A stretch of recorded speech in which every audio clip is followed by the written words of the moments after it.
여러분들은 복받을 운명을 타고 태어나셨습니다. 여러분 믿으십니까? 여러분들이 지금 어떤 어려운 상황에 있다 하더라도 여러분들은 여러분들의 최후의 운명은 하나님께서 주시는 복을 받는 것입니다. 하나님께서는 오늘 바로 또한 그 복음의 말씀으로 우리를 부르셨습니다. 오늘은 10월의 첫 번째 주일입니다. 10월의 어느 멋진 날에라는 그런 노래가 있죠. 그 함께 할 수 있는 사랑하는 사람과 함께하는 그 행복, 사랑의 행복에 대해서 노래하는 그러한 가요입니다. 그런데 그래서 우리가 이 땅에서 어떻게 보면 가장 누릴 수 있는 가장 큰 행복은 사랑의 행복일 것입니다. 그것이 연인과의 관계 행복도, 연인과의 관계도 그 사랑의 행복도 크지만 기본적으로 그것은 모든 행복의 시작이죠. 그래서 서로가 서로를 사랑하는 그 행복 가운데 주님께서는 우리가 그 행복의 잔치에 참여하기를 원하십니다. 그래서 단순히 연인 간의 관계뿐만 아니라 수많은 사람들과 그래서 그 서로 사랑하는 천국의 행복으로 우리를 불러주시기를 원하십니다. 우리가 생각해 보면은 물론 이 연인 간의 사랑이 우리에게 큰 행복을 주지만 또 그러한 서로 사랑을 주고받는 관계가 한 명이면은 한 명, 두 명, 세 명, 네 명 이렇게 되면은 그것은 점점 더 가늠할 수 없는 큰 축복이 됩니다.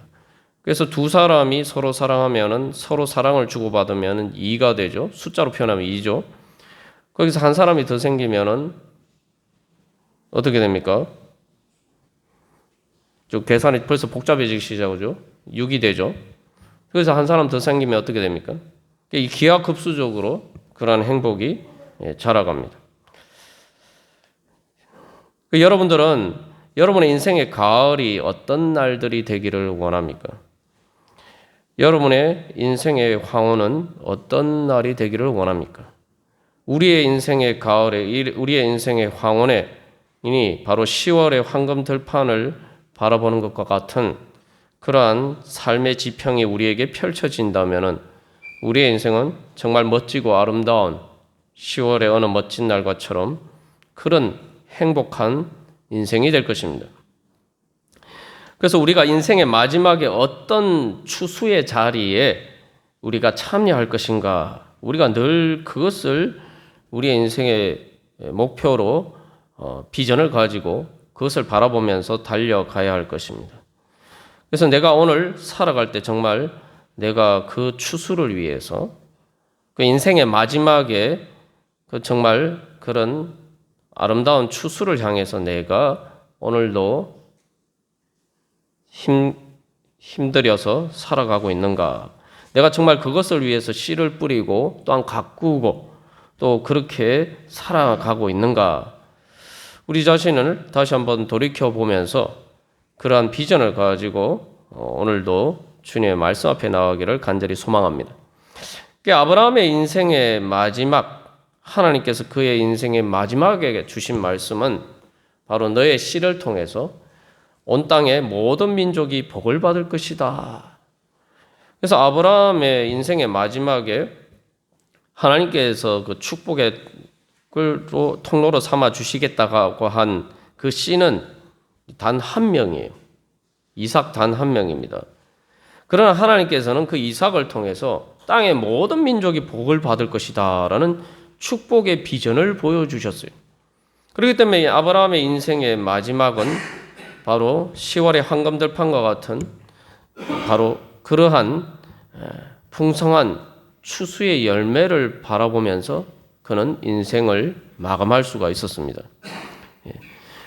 그래서 하나님께서 그에게 주신 그 축복의 씨앗은 이삭 한 명이었지만 그러나 그 이삭을 통해서 하나님께서는 이스라엘 백성들을 주시고 또 그 이스라엘 백성들을 통해서 예수님을 주시고 그 예수님을 통해서 바로 제자들과 또한 모든 민족이 온 땅의 끝까지 모든 민족이 수를 셀 수 없는 허다한 무리가 바로 아브라함의 자손이 되어서 아브라함 때문에 복을 받는 그러한 비전을 보여주셨습니다. 그래서 물이 바다를 덮은 같이 온 세상을 가득 채워가는 축복의 물결이 그의 마음속에 충만히 차고 넘치는 그러한 인생의 마지막이었습니다. 그렇기 때문에 그가 비록 이제 작은 축복의 시작이었지만 그 축복의 씨앗이 되어서 이제 그 씨앗이 많은 열매를 맺어서 하늘의 별처럼 바닷가의 모래처럼 그렇게 아브라함 때문에 복을 받는 사람들이 차고 넘쳐나게 하시고 또 그것을 통해서 천국의 행복을 주셨습니다. 그러니까 우리가 이제 천국의 행복이다라고 생각할 때에 천국의 행복은 그저 내 혼자 잘 먹고 잘 사는 게 천국의 행복이 아닙니다. 뭐 여러 번 제가 강조해서 나누었습니다만 코로나19가 제일 힘든 게 사람들에게 제일 고통을 주는 게 뭐 장사가 안 되고 이런 문제도 있지만 그 모든 것의 근본적인 문제가 뭡니까? 사람들이 같이 하는 함께 하는 행복을 뺏어버렸다는 거예요. 근데 천국에서 우리가 누리는 행복은 단순히 천국에서 우리 혼자가 아니라 또 단순히 하나님과 예수님뿐만 아니라 또 많은 성도들과 함께 행복을 누리는데 그래서 또한 단순히 그것을 넘어서 바로 내가 이 땅에 살면서 하나님의 믿음을 따라서 내 작은 믿음이지만 내 삶에서 주님을 믿는 믿음으로 축복의 씨앗을 뿌린 것들이 내가 죽음 이후에도 끊임없이 대를 이어서 세월을 가운데서 점점점 더 그것들이 수많은 그러한 열매로 30배, 60배, 100배 그렇게 열매로 맺혀지는 그러한 은혜를 우리가 천국에서 계속 보게 된다는 거죠. 그래서 예수님 재림하실 때에 그 모든 것들이 완성되었을 때는 정말 하늘의 별처럼 바닷가의 모래처럼 많은 축복의 열매들이 바로 나를 통해서 하나님께서 거두신 그 추수의 열매들을 바라보는 행복으로 우리가 가득 차게 됩니다. 그렇기 때문에 천국은 행복이 점점 커져가는 것이. 그래서 단순히 천국뿐만 아니라 이 땅에서 우리가 뿌린 그 수고하고 땀 흘린 모든 믿음의 씨앗들이 자라가는 것을 보고 또 그것을 거두어가는 행복이 가득한 곳이 바로 천국입니다. 하나님께서는 바로 이 10월에 또 이 추수의 때에 바로 우리를 그런 은혜의 자리로 불러주셨습니다. 또 우리가 이미 그런 복을 받았어요. 내 자신이 바로 내가 오늘 예수를 믿고 이 자리에 있다는 것 자체가 아브라함에게 주신 축복의 약속이 이루어졌다는 거죠. 그죠? 예. 그것처럼 또한 하나님께서는 그것을 통해서 또한 나를 통해서 바로 또한 그런 축복의 씨앗을 뿌리시고 그것을 거두어 갈 수 있도록 그 열매를 맺을 수 있도록 하나님께서 인도해 주실 줄 믿습니다. 그렇다면은 우리가 이제 지금까지 아브라함에 대해서 살펴보았는데 아브라함의 그 축복의 시작은 바로 예배의 자리에서부터 시작하죠. 그래서 아브라함은 예배자였기 때문에 승리자였고 또 예배자였기 때문에 제사장이었고 그렇기 때문에 제사장의 승리를 가져다 주는 그러한 하나님의 복덩이가 되어서 화평케 하는 자가 되었고 하나님 나라의 잔치에 참여하는 그러한 축복을 받을 수가 있었습니다. 그래서 우리가 이 아브라함과 같은 하나님의 축복의 통로가 되기 위해서 첫 번째로 우리가 되어야 될 게 뭡니까? 예배자입니다. 그 아브라함은 바로 참된 예배자가 되었어요. 왜냐하면은 예배라는 것은 우리가 뭔가를 드린다고 하지만 정확하게 얘기하면 하나님께서 우리에게 주신 은혜에 감사하면서 우리 자신을 드리는 것이 예배의 가장 핵심이에요. 그러니까 예배에는 하나님의 은혜에 대한 감사와 감격이 있어야 돼요. 그것이 있어야지 정말 참된 예배가 됩니다. 그 아브라함이 왜 참된 예배자가 되었느냐?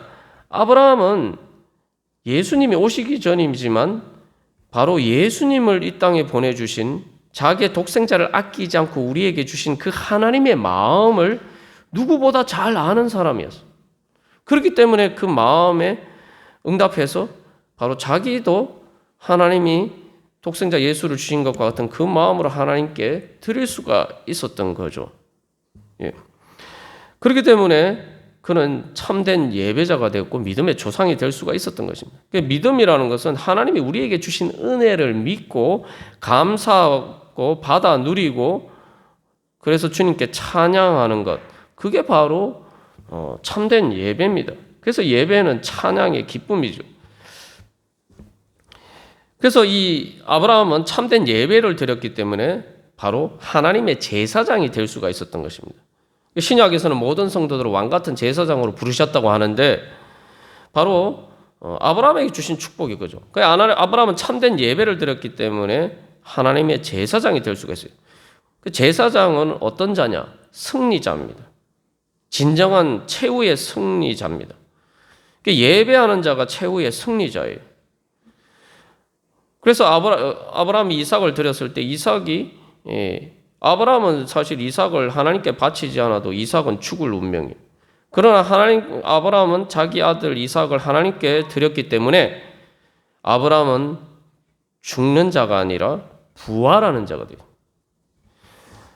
그렇기 때문에 하나님께서 우리가 바로 하나님께 그렇게 우리 자신을 드릴 때 하나님께서 우리에게 주시는 능력은 죄와 사망의 권세를 이기는 능력입니다. 제사장이 하는 역할이 뭡니까? 죄의 문제를 해결하는 거죠. 중보자의 역할로서 죄의 문제, 사람들의 죄의 문제를 해결해 주는 거예요. 그러니까 아브라함이 이삭을 바친 것은 어떻게 보면 창세기 3장에 등장하는 아담의 원죄를 깨트린 거죠. 아담의 원죄가 뭡니까? 뱀의 유혹이 뭡니까? 네가 하나님과 같이 될 것이다.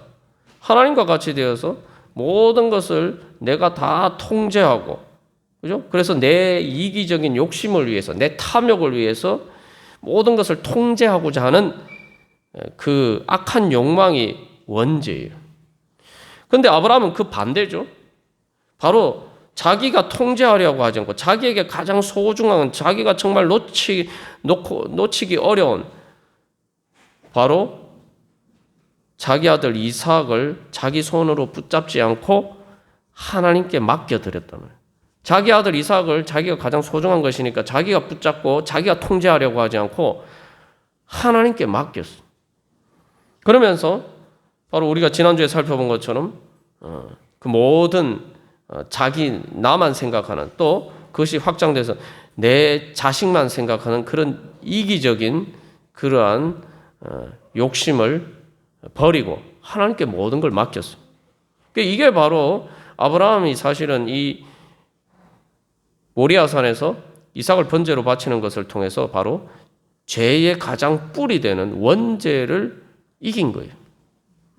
그렇기 때문에 부활의 능력을 받은 겁니다. 그래서 하나님께서 이삭을 살려주시고 또 그들에게 영생의 축복을 주신 것입니다. 그렇기 때문에 이 제사장이야말로 진정한 승리자예요. 그래서 이 대적의 성문을 차지하려, 우리가 지난번에 나온 것처럼, 그래서 이제는 모든 만민, 모든 민족이 아브라함을 통해서 복을 받을 것이다. 그게 뭡니까? 만민의 모든 민족이 아브라함을 향해서 만문을 여는 거예요. 아브라함의 믿음을 받아들이고, 그죠? 그것이 바로 하나님께서 주신 승리입니다. 참 역설적입니다만 오늘날도 저기 이스라엘에 가면은 그 헤브론에 가면은 아브라함의 무덤이라는 곳이 있는데 그 무덤에 보면 출입구가 두 곳이에요. 그러니까 한쪽은 이슬람 교인들이 들어가고 한쪽에는 이제 유대인들이 각각 들어가서 사실은 아브라함을 자기들의 조상이라고 경배하며 공경하는 그러한 모습이 있어요. 그래서 어떻게 보면 참 안타까운 일이지만 서로 원수처럼 싸우는 사람들이 아브라함의 무덤에서는 같은 자리에 들어간단 말이죠. 사실 이제 하나님께서는 그것을 통해서 어떻게 보면은 인간의 비극적인 현실이지만 그러나 또한 하나님께서는 그 아브라함을 통해서 단순히 이삭과 이스마엘 그런 장벽도 다 뛰어넘어서 모든 민족에게 하나님의 축복을 주시고, 그래서 아브라함이 바로 나의 믿음의 조상이다. 우리의 믿음의 조상이라는 게 단순히 믿음이 같아서 그러는 것이 아니라 믿음을 통해서 우리는 예수 그리스도의 피를 받죠. 우리가 부모님을 통해서 그 혈연 관계가 되죠. 피를 나눈 혈연 관계가 되는데, 이제 아브라함을 통해서는 믿음의 조상이라 할 때 그게 단순히 그러한 어떤 믿음이 아니고, 그 믿음은 우리에게 뭘 줍니까? 예수 그리스도의 피를 주죠. 예수 그리스도의 피로 함께하는 바로 그러한 예수 그리스도의 피를 나눈 한 형제 자매로 만드는 것입니다. 그래서 우리는 아브라함을 통해서 우리는 하나님의 복덩이가 됩니다. 이것이야말로 정말 모든 사람들이, 어떻게 보면 이 지구상의 모든 사람들이 간절히 바라는 축복이기도 하죠. 그 유엔에 가면은 그 유엔의 입구에 그 이사야 말씀이 있어요. 그래서 모든 민족이 칼과 창을 다 깨트리고 그것을 녹여가지고 보습, 그러니까 농사 짓는 도구죠. 그 전쟁의 도구를 다 없애버리고 농사 짓는 도구로 바꾸는 그날에 대한 예언의 말씀이 그 유엔 입구에 있습니다. 그 성경 말씀이 거기에 있는데, 사실 이제 유엔이 목표가 그겁니다만 사실 현실적으로 그렇게 되지 못하는 안타까운 일들이 많죠. 그래서 보면 전쟁이라는 것이 어떤 것입니까? 이 땅에서 인간이 경험하는 지옥과 같은 여러 가지 어려운 상황이 있지만 전쟁보다 더 지옥 같은 상황은 없어요. 뭐 전쟁, 민족 간의 전쟁도 그렇지만 사실은 이제 가정 안에서도 전쟁하듯이 막 싸우기도 하고, 또 나라 안에서도 그렇고, 전부 다 사람들 행복하지 못한 이유가 서로 싸우기 때문에 화해하지 못하고 화목하지 못하고, 그러니까 평화가 없어요. 그게 이제 가장 극단적으로 나타나는 것이 전쟁이죠. 그런데 이 전쟁은 주로 어떤 단위에서 이루어집니까? 민족 간에 이루어져죠. 나라별로도 전쟁하지만 같은 나라에서도 민족이 다르니까 뭐 지금 시리아나 아프가니스탄이나 이런 곳에 일어나는 다 전쟁이 다 민족이 달라서 일어나는 전쟁이에요. 그 아브라함에게 하나님이 천하 만민, 즉 땅의 모든 민족들이 너를 통해서 복을 받을 것이다 라고 할 때 모든 민족이라고 했어요. 그건 예외가 없죠. 그러니까 모든 민족이라니까 모든 민족이 아브라함의 자손이 되면은 어떻게 됩니까? 다 같은 민족이 되는 거예요. 다 같은 하나님의 백성이 되는 거예요. 우리가 하나님의 백성이라고 할 때 그 의미를 잘 알아야 됩니다. 하나님의 백성이라고 할 때는 다 같은 민족이 되는 거예요.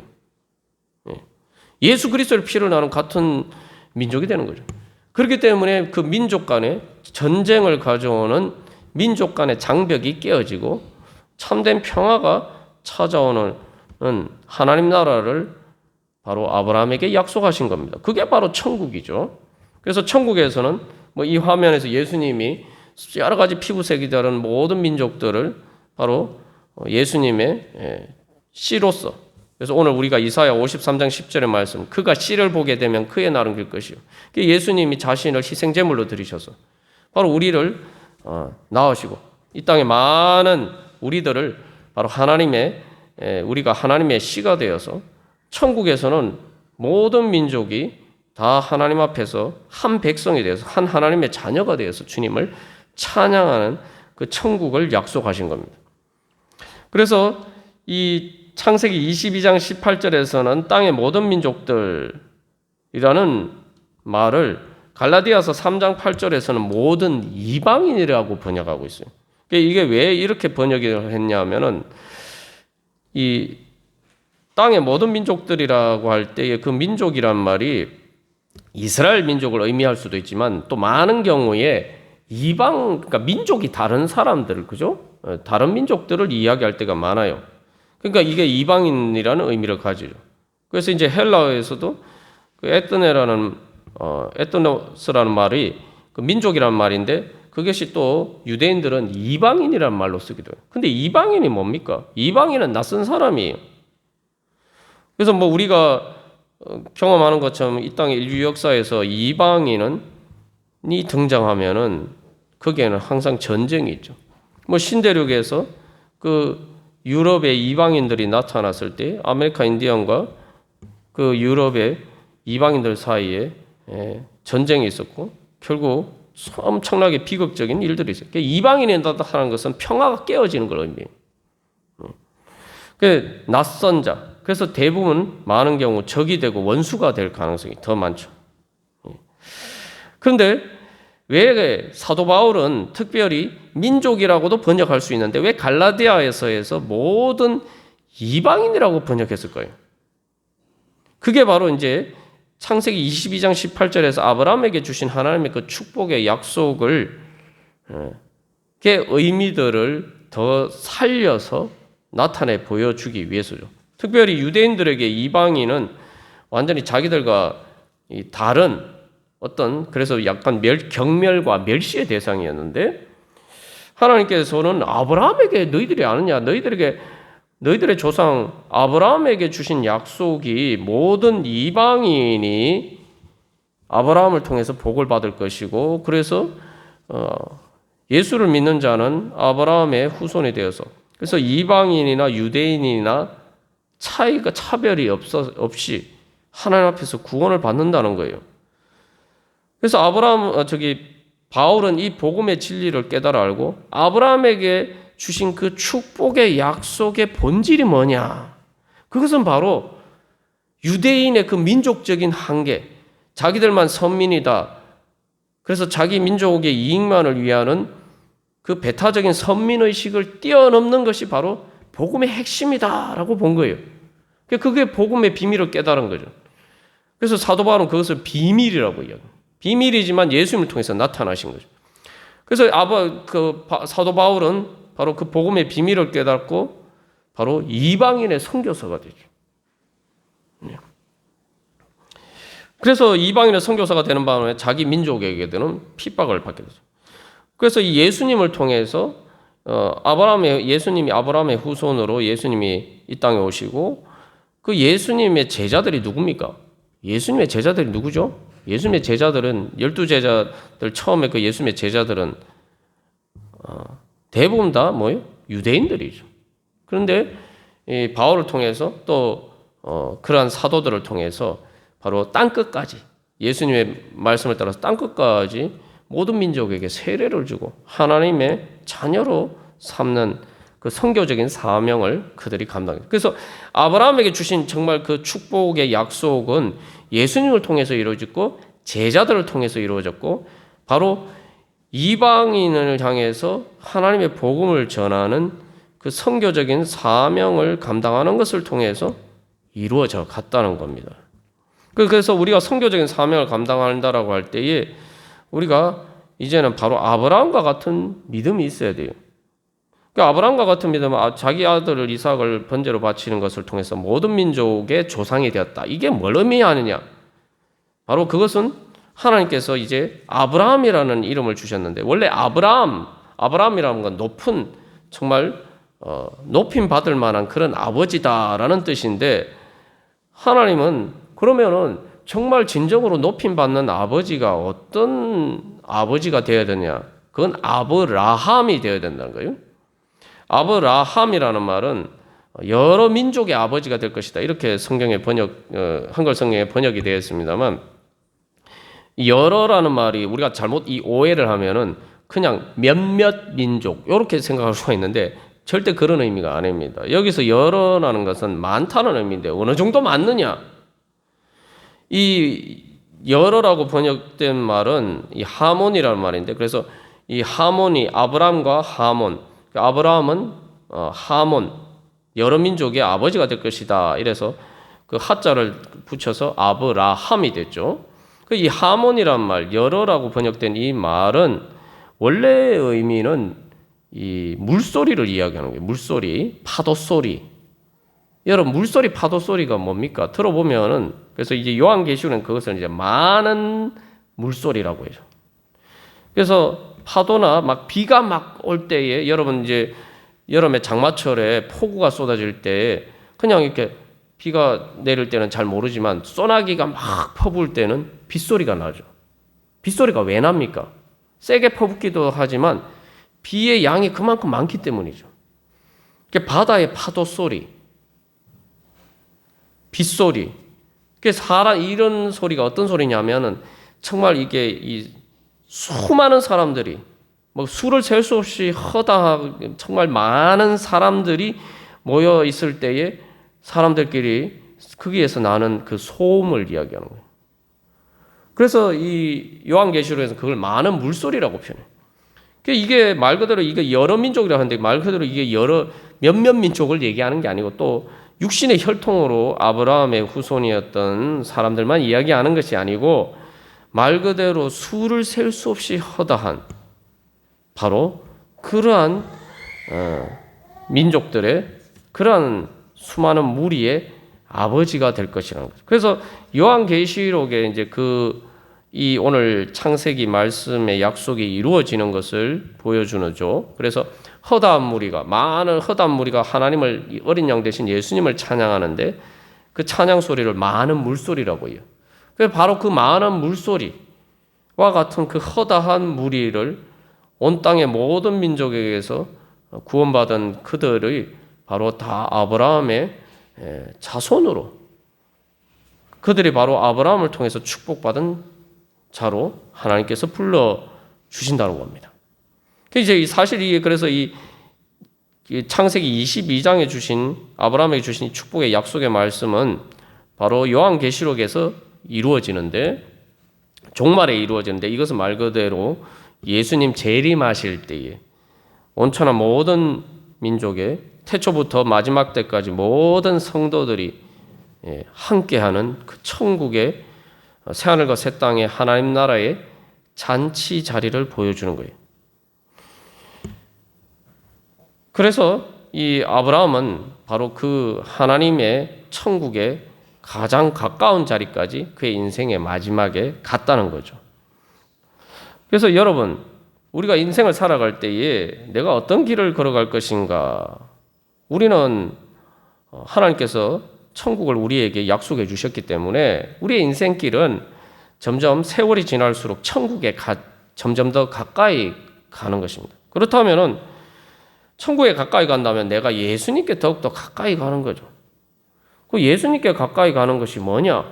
요한계시록에서는 그 천상의 예배를 보여줄 때 그 예수님을 어린 양 대신 예수님이라고 하죠. 왜 여기서 어린 양 대신 예수님이라고 하냐?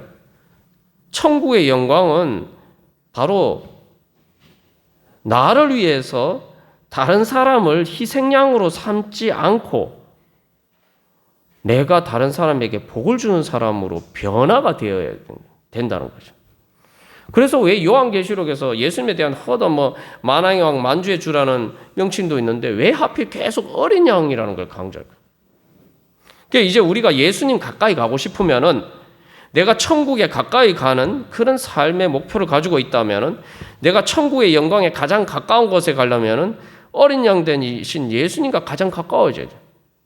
어린 양 대신 예수님은 바로 내가 복을 받기 위해서 다른 사람을 희생시키는 사람이 아니라 예수님은 모든 민족에게 모든 사람에게 복을 주시기 위해서 자신이 희생양이 되셨죠. 그 단순히 희생이 아닙니다. 그것은 바로 그 사람들을 통해서 자기가 복을 준 사람들을 통해서 내가 행복해지는 거죠. 그러니까 우리가 바로 이 땅에서 이제 살아갈 우리의 삶의 목표는 바로 내가 그 예수님과 가까운 삶. 그래서 내 행복을 위해서 다른 사람을 희생시키는 그런 행복이 아니라 바로 하나님께 내가 어린 양 대신 예수님을 통해서 예수님의 희생을 통해서 내가 영원한 축복을 받았단 말이죠. 그러면 이제 그 축복을 어떻게 하면 내가 다른 사람에게 나누어 줄 수 있을까? 어떻게 하면 내가 다른 사람들에게 복을 끼치는 사람이 될 수 있을까? 우리가 삶의 작은 한 부분에서부터 우리가 그런 관점에서 우리 자신에게 적용하면서 이제 살아가야 돼요. 인생 살다 보면은 속 터지는 일들이 많죠. 아주 단순하게 예를 들면 저 같은 경우에 흔히 일상에서 속 터지는 일이 그 주차 자리를 찾지 못해서 내 집 앞인데 다른 차들이 주차해서 내가 주차를 할 수 없어서 짜증이 날 때가 종종 있습니다. 근데 제가 이제 이 하나님의 말씀 가운데서 살아가면서 깨닫게 되는 건 하나님께서 말씀하시는 건 야, 네가 그 주차 자리를 양보하면은 다른 사람이 편하게 주차할 수 있지 않냐. 그러니까 우리가 어떻게 보면 그 작은 것 하나도 사실은 뭐 남에게 복을 끼친다는 게 뭐 대단한 게 아니고 바로 그런 거죠.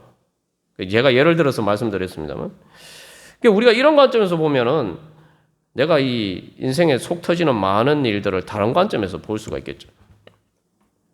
그래서 우리는 하나님 앞에 진정한 예배자가 된다고 할 때 하나님을 우리 아버지로 섬겨야 됩니다. 하나님 내 아버지. 여러분 믿으십니까? 하나님 여러분의 아버지십니까? 하나님이 내 아빠 아버지다. 우리가 추석 명절이 지난 지 얼마 안 됐습니다만 여러분 추석 명절의 가장 핵심이 제사라고 말씀드렸죠.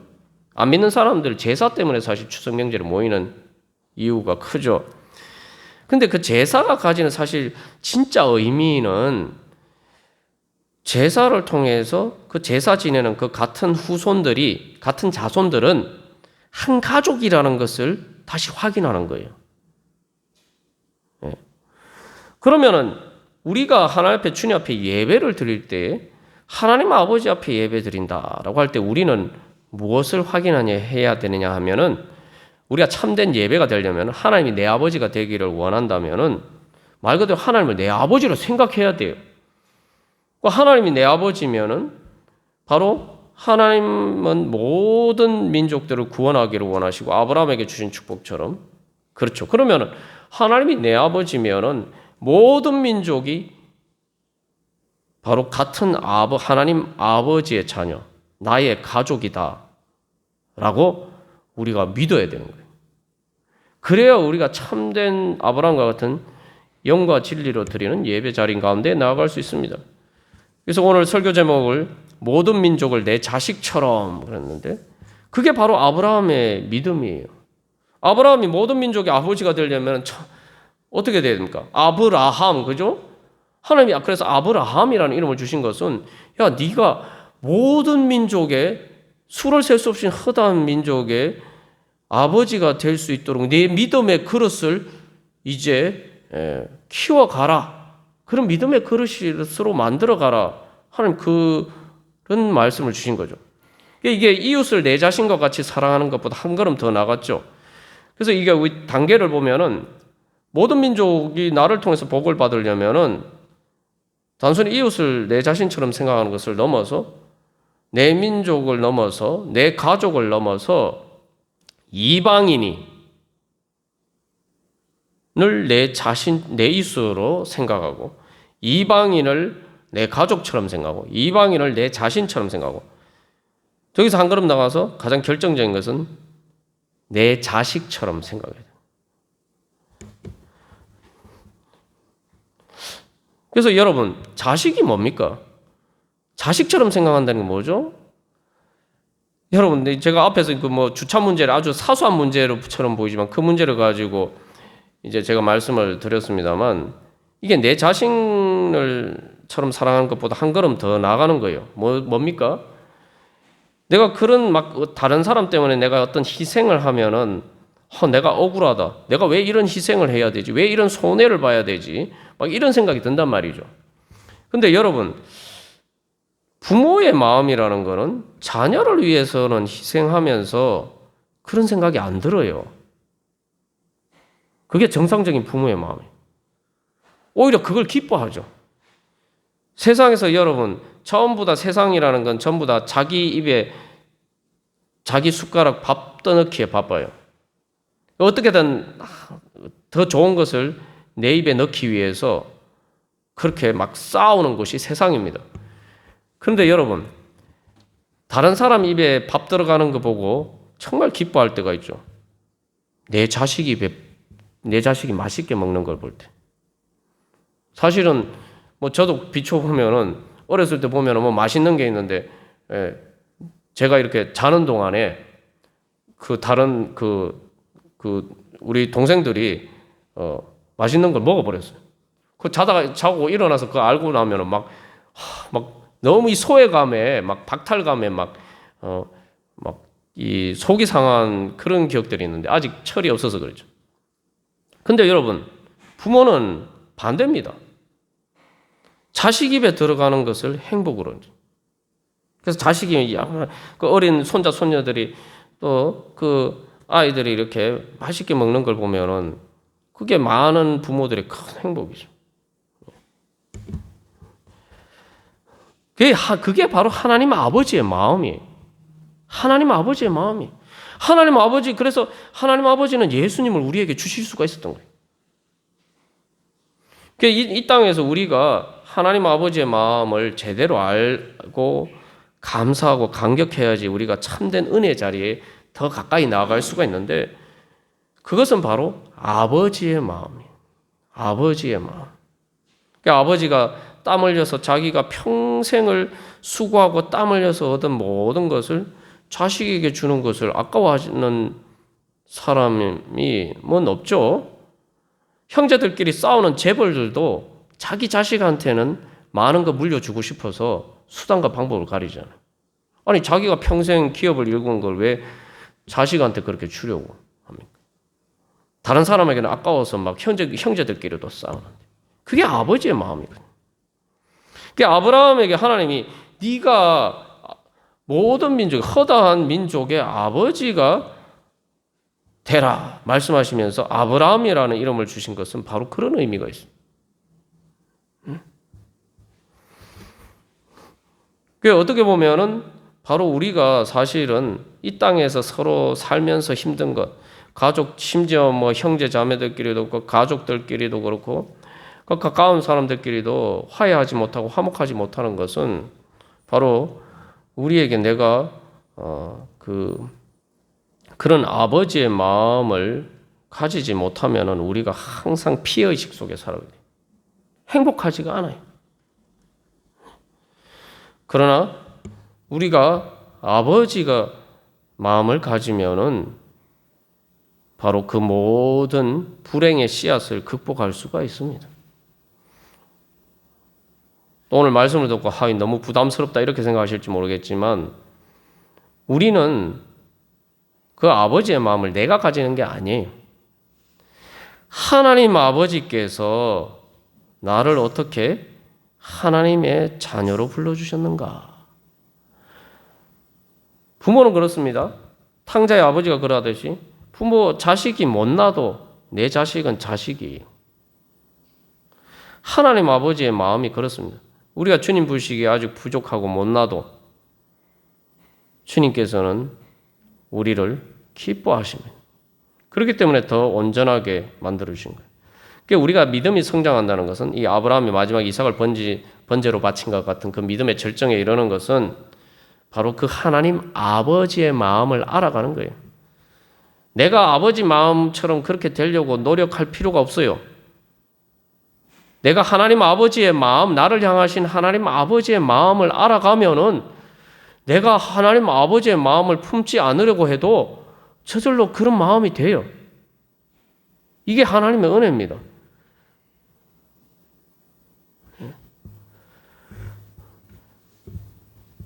그래서 주님께서는 사실은 나를 통해서 다른 사람이 복을 받는다 이렇게 얘기하니까 나는 그러면은 내가 그것 때문에 손해 보는 것은 어떡하냐 우리가 이렇게 생각할 수가 있지만 아닙니다.